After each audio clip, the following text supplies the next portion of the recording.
Halo semua, kembali lagi di Kontraflow. Nggak apa, ini nih. Pokoknya rapi-rapi dulu. Sorry. Hari ini lebih tepatnya tadi pagi subuh lah jam 4-an, nggak tahu kenapa anak gue bangun tidur nangis-nangis, disusuin sama ibunya nggak maunya digendong. Nah, akhirnya semalam tadi pagi gue yang gendong. Lama tuh, ada kali setengah jam. Begitu mau ditaruh, nangis lagi. Akhirnya gue gendong lagi tuh, gendong terus.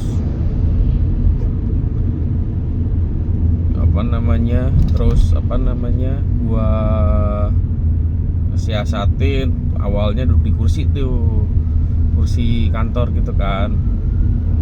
Gua timbang-timbang, gua putar-putar, karena enak tuh kursi kantor kan bisa muter 360 derajat. Udah, terus gua taruh lagi, masih nangis lagi. Terus ya udah, akhirnya dia gua gendong, tapi posisinya gua agak duduk gitu, masih gua gendong tapi gua agak tiduran. Nah, dia mau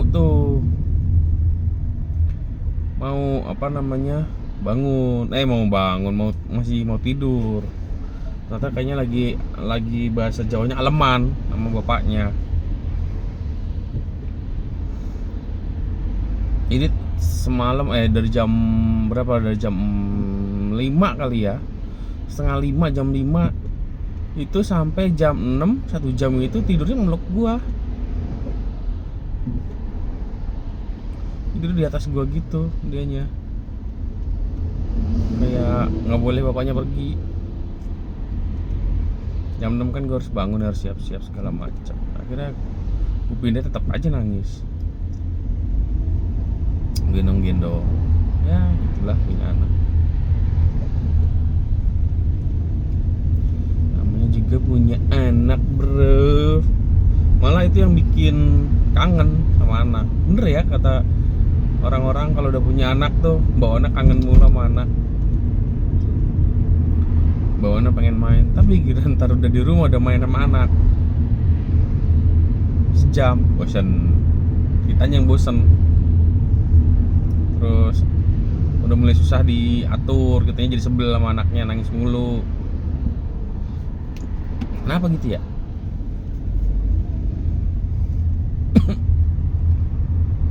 Ya, tapi namanya ya punya anak ya begitulah. Nikmatin aja, ntar tahu dia udah gede aja.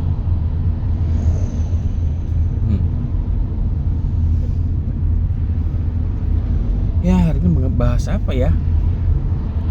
Hari ini tidak ada pembahasan, belum ada yang menarik lagi mau gue bahas. Karena gue ngambil ngetek videonya 3 hari berturut-turut kali, jadi nggak ada pembahasan yang menarik gitu kan 3 hari berturut-turut. Tapi sih gimana? Gua di kontraflow-nya cuma 3 hari, WFH-nya cuma 3 hari, dan itu tuh berturut-turut Senin, Selasa, Rabu.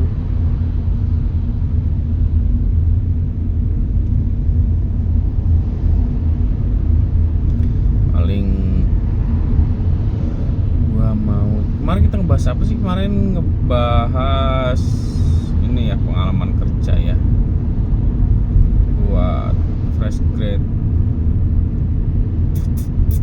di marketing.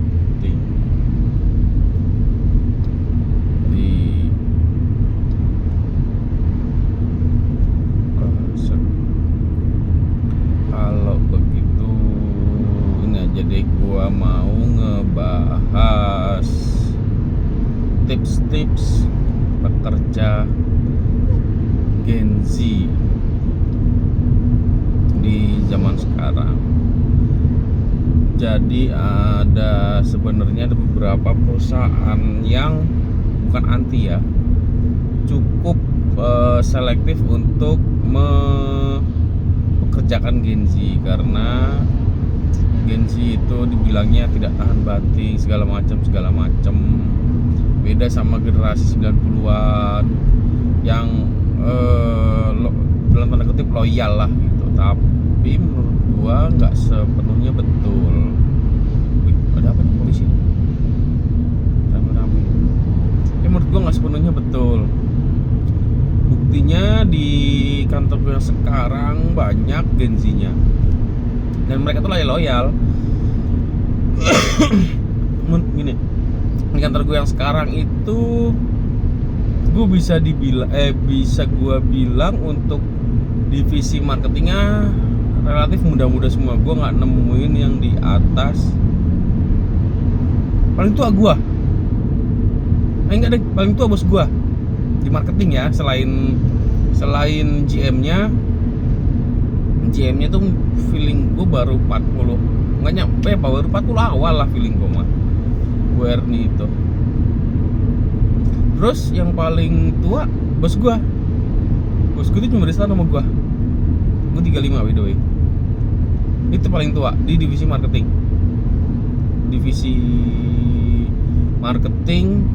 desain, legal, sosial media. Itu yang gue takjub, bener-bener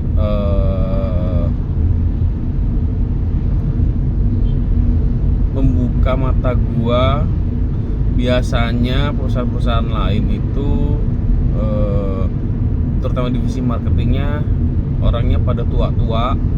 Ini frankly speaking aja ya, honestly speaking aja ya, orang pada tua-tua. Kenapa? Pada nyaman gitu. Mereka nyaman di terutama FMCG ya. Mereka tuh nyaman sama keadaan di kantor. Jadi males untuk pindah-pindah gitu. Apalagi yang dulu kan ya generasi di atas gua, mereka orang emang loyal gitu. Ditambah lagi pekerjaan di marketing yang relatif lebih enak juga enggak sih, soalnya banyak juga yang pindah-pindah. Gini, kalau lu memang cocok dengan marketing dunia FMCG itu lo akan malas untuk pindah. Gue bisa bilang kayak gitu. Kalau memang dan gajinya pun marketing itu ya oke lah, bisa dibilang relatif salah satu yang menurut gue lebih oke daripada divisi lain gitu. Makanya orang malas untuk pindah-pindah perusahaan, apalagi kalau udah punya perusahaan, udah masuk perusahaan besar yang udah punya namanya gitu.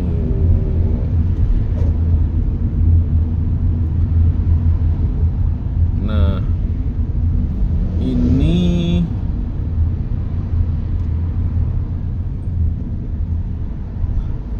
jadi gue tadi mau ngomong apa, lupa kan gue. Iya, jadi tipsnya itu sebenarnya yang pertama kalian harus tahan banting. Itu yang pertama. Jadi gue tau lah banyak dari kalian yang Gen Z itu udah punya difasilitasi dengan fasilitas yang nyaman. Tiba-tiba masuk ke kerja menemukan sesuatu yang kurang nyaman, banyak dari kalian yang menyerah, butuh healing segala macam. Terus kalian bilang work life balance, tai kucing. Tidak ada dunia ini yang work life balance. Kalau lu mau work life balance biasanya gajinya kecil. Kalau gajinya tinggi, lu work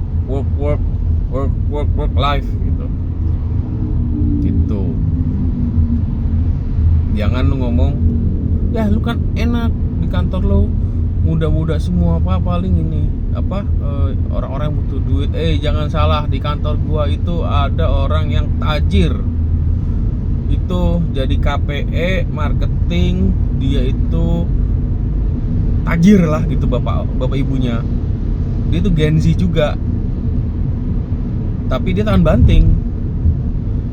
Dia itu hampir sebulan itu ya seminggu sekali lah dia keluar kota. Dia itu survive. Dan gue lihat tipe-tipenya memang yang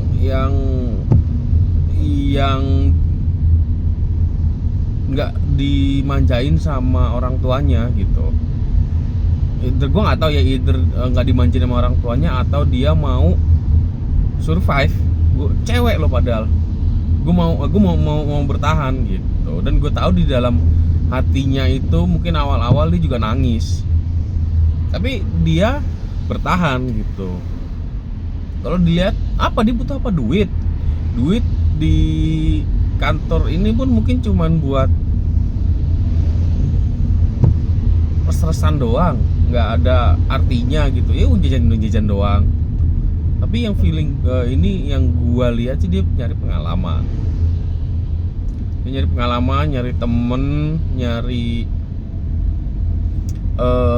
ya lebih ke pengalaman sih sebenarnya yang gua lihat.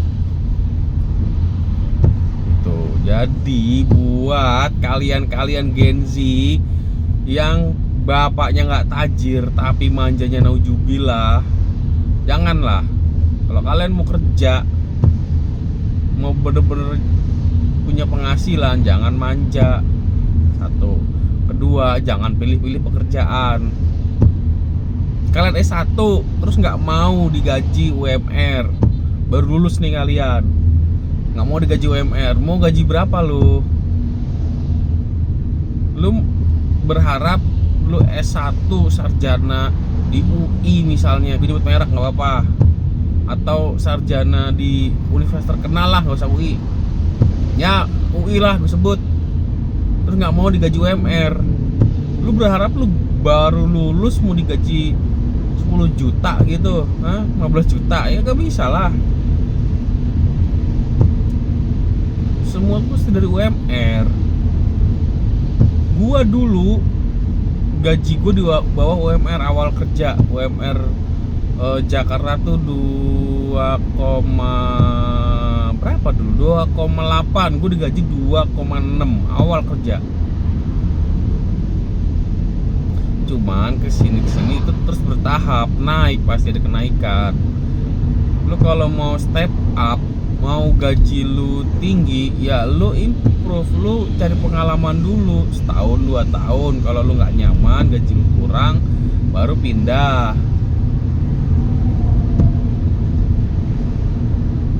Karena banyak yang gue ngobrol sama orang-orang anak-anak Gen itu yang baru lulus terutama, nggak mau dia kerja UMR. Ngapain gue dikerja di sini gaji UMR? Cuman itu untuk cuman alhamdulillahnya kesini tuh ya ini gue belum nemuin ya, gue belum nemuin, tapi di TikTok, di Instagram, alhamdulillahnya sarjana mulai nggak malu untuk merintis dari bawah, kayak jadi kasir, jadi merintis dari bawah lah gitu. Kalau gua ngeliat TikTok di Instagram, ya nggak tahu bener apa enggak. Dan semoga aja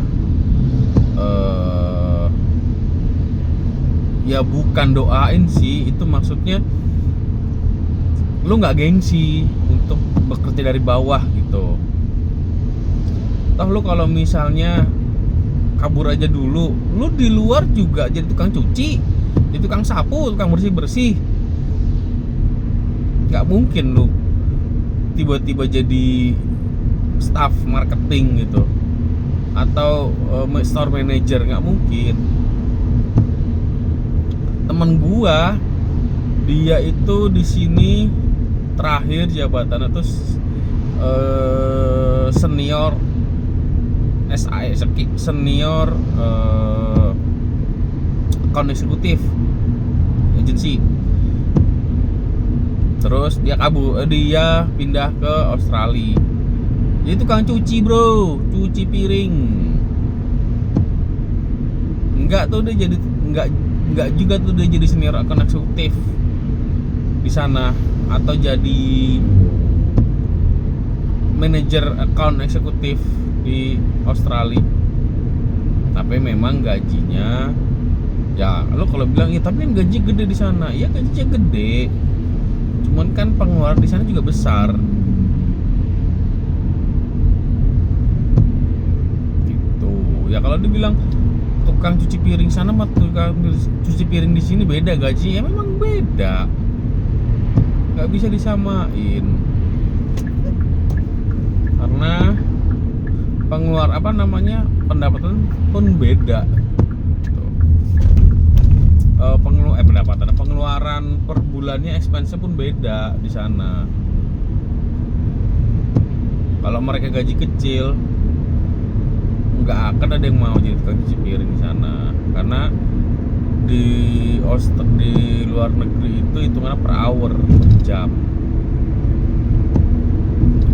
Gitu.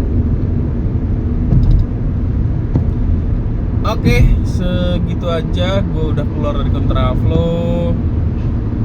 Terima kasih sudah menonton.